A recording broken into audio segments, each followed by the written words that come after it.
بسم الله الرحمن الرحيم نحمده ونصلي على رسوله الكريم أما بعد فأعوذ بالله من الشيطان الرجيم بسم الله الرحمن الرحيم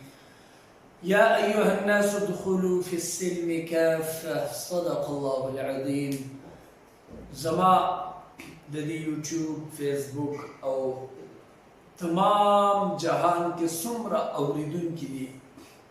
نن ما یو سوچو کو چې مونږ ځان ته مسلمانان وایو خو آیا اسلام زمونږه په زندګۍ کې حقیقت کې داخل شوی دی که نه دی داخل اسلامی تعلیمات مونږ ته راځي که نه راځي اسلامی تعلیمات دا د څه شي نوم دی او اسلامی تعلیمات مونږ ته د پیژندلو څومره ضرورت دی نن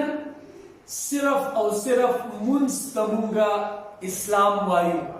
یا زیات نه زیات روجی نیولو ته مونږه اسلام وایو او د دې نه علاوه مونږه اسلام نه پیژنو چې اسلام څه شی دی د اسلام حقیقت څه شی دی قرآن څنګه کتاب دی او قرآن زموږ نه څه غواړي پیغمبر صلی الله علیه وسلم سنت او احادیث څه شی دی عقیده څه شی دی او عقاید کې څه راځي دغه شانتې په عباداتو کې طهارت صفای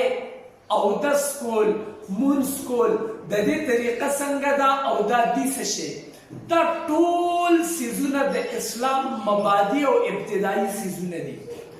نن زه صرف او صرف امت مسلمه دپاره یو نوی سیریز یا یو نوی سیشن آغاز کوم او هغه د اسلام اصل حقیقت د اسلام د ابتدانا د اسلام مباحث اسلام هغه بحثونه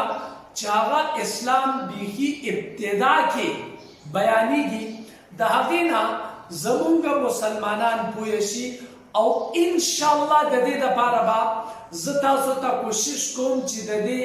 انګلیش ټرانسلیشن یا انګلیش سب ټایټل هغه هم تاسو ته وړاندې کما چې زمونږه په یورپ کې او بار ملکونو کې څومره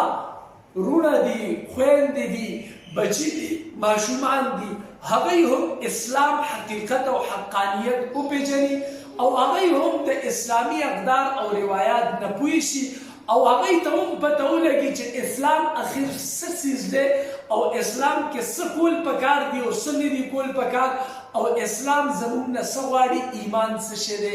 انشاءالله زما سره اوسئ ډېر زر به زه تاسو سره مخاطب یم د اسلام په مبادي مباحثو کې السلام علیکم ورحمة الله وبرکاته